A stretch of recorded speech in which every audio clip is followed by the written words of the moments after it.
Ketika perbincangan tentang pencabutan gigi di klinik gigi, Anda mungkin pernah terfikir tentang ini. Klinik gigi ini tidak perlu mencabut gigi yang tidak perlu. Adakah mereka menyuruh cabut gigi untuk mengenakan bayaran lebih?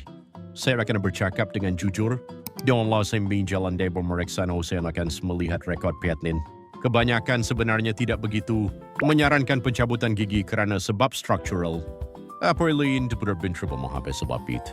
Dalam kes Anda, adakah pencabutan gigi adalah pilihan yang tepat? Dan adakah tidak mencabut gigi adalah pilihan yang tepat? Anda boleh membuat penilaian dalam tahap tertentu. Tetapi ada satu lagi perkara yang ingin saya sampaikan hari ini.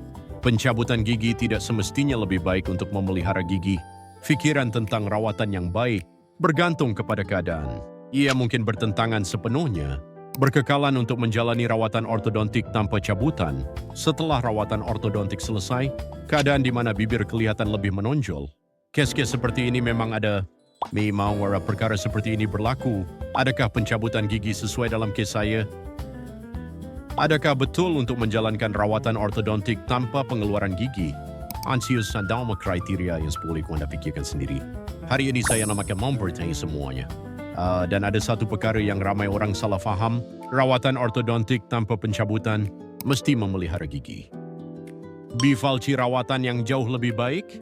Ini mungkin berbeza bergantung kepada situasi. Sebenarnya jika berkeras untuk tidak mencabut gigi, rawatan ortodontik sudah selesai. Sebaliknya, mulut mungkin lebih menonjol daripada sebelum ortodontik. Situasi seperti itu mungkin berlaku. Mengapa perkara seperti ini berlaku? Saya akan memberitahu Anda sedikit kemudian. Secara realistik adalah mungkin untuk menjalani rawatan pembetulan tanpa mencabut gigi. Mari kita lihat dari situasi seperti itu. Saya akan memberitahu Anda tentang 4 perkara. Yang pertama adalah ruang untuk menyusun gigi. Ini sudah cukup dari awal. Tahap gigi yang tidak teratur. Sedikit tidak teratur. Saiz dagu itu cukup besar untuk menampung jumlah keseluruhan gigi. Dalam kes ini ia cukup besar untuk menampung semuanya. Dalam kes seperti ini, tanpa perlu mencabut gigi, Anda hanya perlu mengatur susunan gigi. Secara mudahnya, ada tempat yang tepat di tempat letak kereta. Kereta-kereta diletakkan sedikit tidak teratur. Dalam kes seperti ini ada ruang. Anda hanya perlu menyusun gigi dengan baik. Pada ketika ini tidak perlu mencabut gigi. Anda boleh meningkatkan hasil rawatan ortodontik. Apa pria dilakukan konsultasi ortodontik sebenarnya? Kami menganalisis ruang untuk susunan gigi pesakit. Berdasarkan hasil analisis itu, keadaan yang cukup untuk disusun tanpa mencabut gigi. Ada kalanya ia dinilai. Mengetahui sama ada ia termasuk dalam kes ini adalah titik pertama. Mengetahui sama ada ia termasuk dalam kes ini adalah titik pertama. Kedua, sedikit membuka gigi keluar. Jika ada ruang yang dapat dibuat, ini biasanya disebut sebagai pengembangan rahang secara profesional, seolah-olah memperlebar sedikit ruang antara rak buku. Ini dimirip dengan membuat lebih banyak ruang untuk buku masuk. Namun dalam kes ini, tulang gusi yang melindungi akar gigi, perlu intervensi. Dalam kes di mana tulang gusi sangat nipis, jika gigi dipaksa untuk diperluas, akar gigi keluar dari tulang gusi menonjol keluar. Ada ketebalan tulang alveolar dan lokasi akar gigi. Pertama, periksa dengan teliti mengenai sama ada ini boleh diperluas atau tidak. Penilaian yang tepat diperlukan. Dalam kebanyakan kes, perluasan untuk memastikan ruang sekitar 2 metri mm. Saya rasa ia cukup mungkin. Pengembangan untuk mendapatkan ruang lebih adalah perlu lebih berhati-hati. Akhir-akhir ini dengan memotong tulang langit-langit, syakir dengan cara memperluas tulang langit-langit juga sedang dilakukan, dapat memperoleh lebih banyak ruang, walaupun ada cara untuk memperluas. Namun ini karena setiap pesakit mempunyai kes yang berbeza-beza, keadaan gusi dan susunan gigi pesakit itu perlu disemak terlebih dahulu. Namun dalam kes seperti ini, mungkin agak sukar untuk Anda membuat penilaian sendiri. Oleh itu, sila lawati klinik gigi. Saya harap Anda dapat mengusahakan melalui beberapa pemeriksaan. Yang ketiga adalah dengan menolak gigi geraham ke belakang. Ini perlu tray untuk mendapatkan ruang bagi susunan gigi di bahagian depan. Ini yang kita pergerakan gigi geraham ke arah pusat. Apabila gigi geraham bergerak ke belakang, kini susunan gigi yang tidak teratur. Ada sedikit ruang yang dapat diperbaiki. Dino kat yang menghandar gigi geraham ke belakang. Pertimbangan mengenai gigi bongsu adalah perlu. Di belakang gigi geraham yang paling belakang, Jika gigi bongsu bertahan di tempatnya, walaupun gigi geram didorong, gigi bongsu masih menyokongnya, adalah sukar bagi gigi geraham untuk bergerak ke belakang. Oleh itu, dalam kes seperti ini, gigi bongsu perlu dicabut. Mendorong gigi geram ke belakang juga boleh dilakukan. Saya boleh memikirkan sekali lagi. Yang keempat adalah untuk memastikan ruang bagi susunan gigi. Ini bermaksud mengurangkan sedikit saiz gigi yang sedia ada. Penghapusan antara gigi. Oleh itu, saiz gigi akan dikurangkan sedikit demi sedikit. Hari Anda menyusun gigi-gigi di ruang yang sempit itu, apabila mengeluarkan gigi, ia bergantung kepada saiz gigi. Kerana pengeluaran hanya boleh dilakukan di dalam lapisan enamel, jumlah yang boleh mengeluarkan gigi, saya harap Anda tahu bahawa ia tidak begitu banyak bagi setiap gigi. Secara ringkas, untuk membolehkan rawatan ortodontik tanpa pencabutan, mencipta ruang adalah kunci. Santui metode ruang iaitu perlu rahang bawah ataupun menghajar gigi geraham yang berada di belakang ke belakang, atau dengan mengurangkan saiz gigi melalui penghapusan antara gigi, perlu membuat ruang. Tanpa membuat ruang seperti ini, apa yang akan berlaku jika rawatan ortodontik dijalankan tanpa mencabut gigi? Apa yang akan berlaku jika rawatan ortodontik dijalankan tanpa mencabut gigi?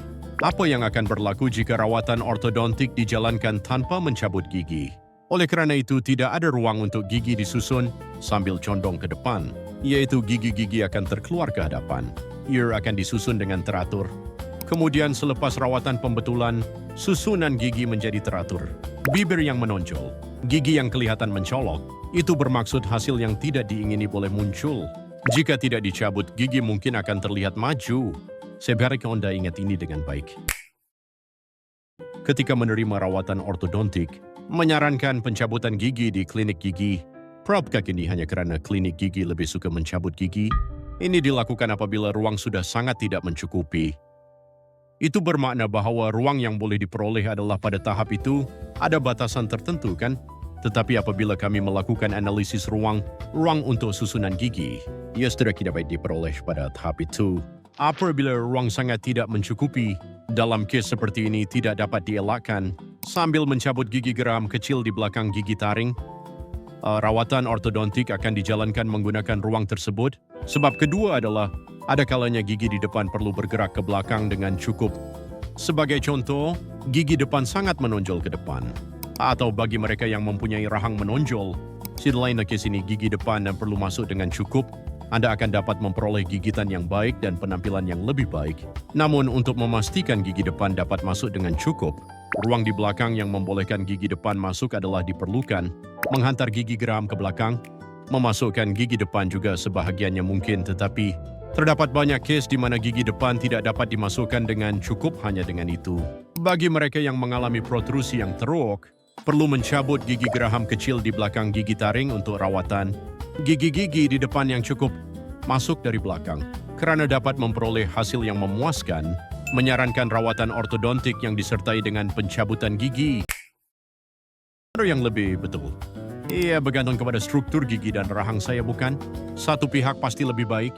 Saya tidak dapat mengatakan seperti ini. Setiap kes kita adalah berbeza. Saya harap Anda dapat memahami dengan cara ini. Masalahnya adalah kekurangan ruang untuk menyusun gigi. Ini berlaku ketika kita berusaha untuk menyusun gigi tanpa mencabutnya.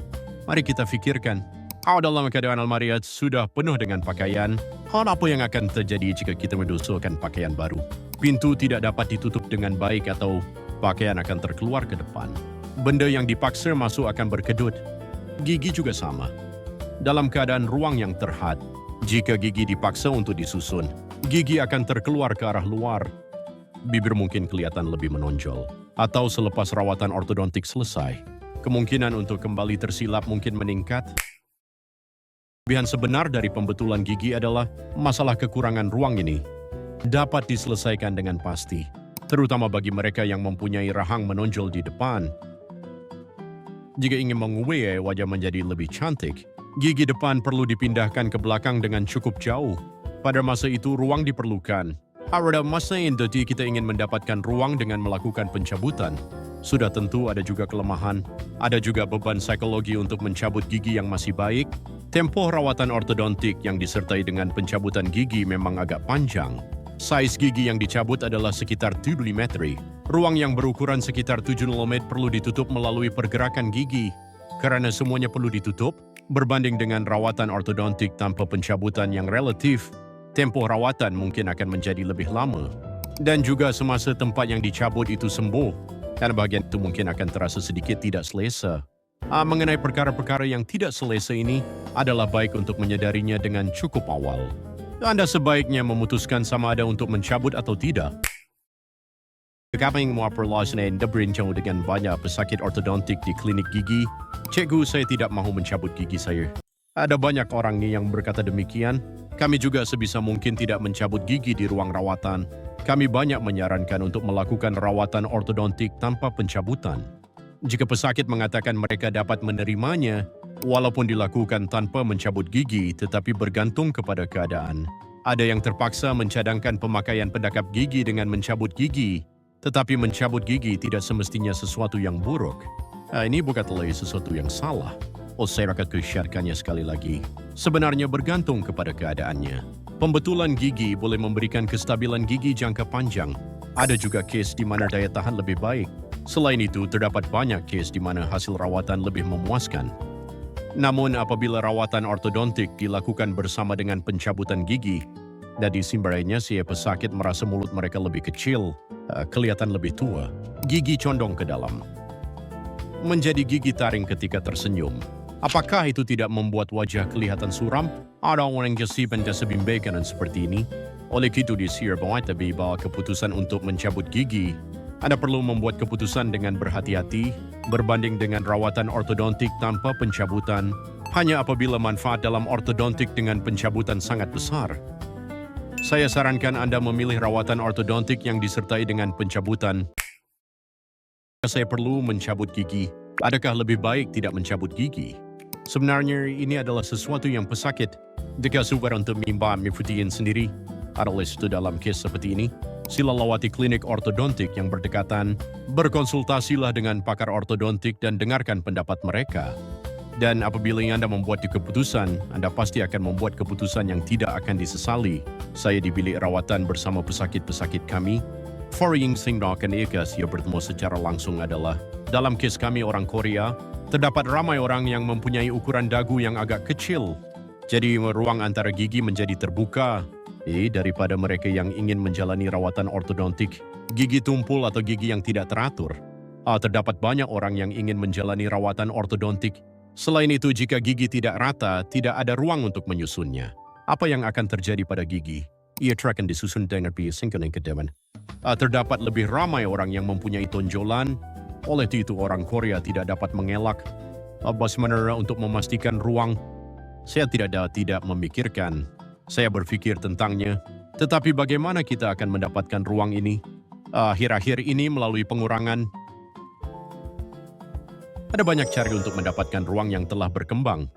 Walaupun begitu, gigi taring terlalu teruk atau tidak ada ruang yang cukup untuk menyusun gigi. Jika terdapat protrusi yang terlalu ketara, saya juga tidak dapat mengelak. Cadangan plan rawatan ortodontik yang disertai dengan pencabutan. Well, to years youth, ini bukan bermakna kita mesti menderita ketika tua. Ini bukanlah sesuatu yang buruk.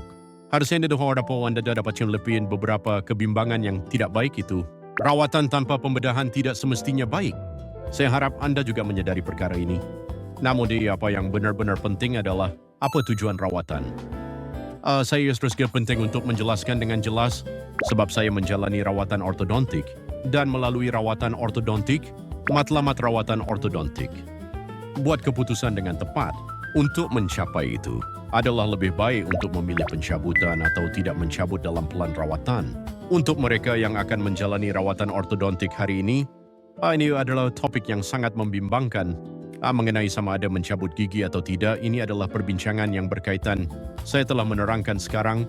발치, 비발치를 고민하시는 분들에게 Saya harap ini dapat memberikan bantuan yang nyata. Saya adalah Dr. O, dokter gigi yang tersenyum hingga kini. Terima kasih kerana mendengar.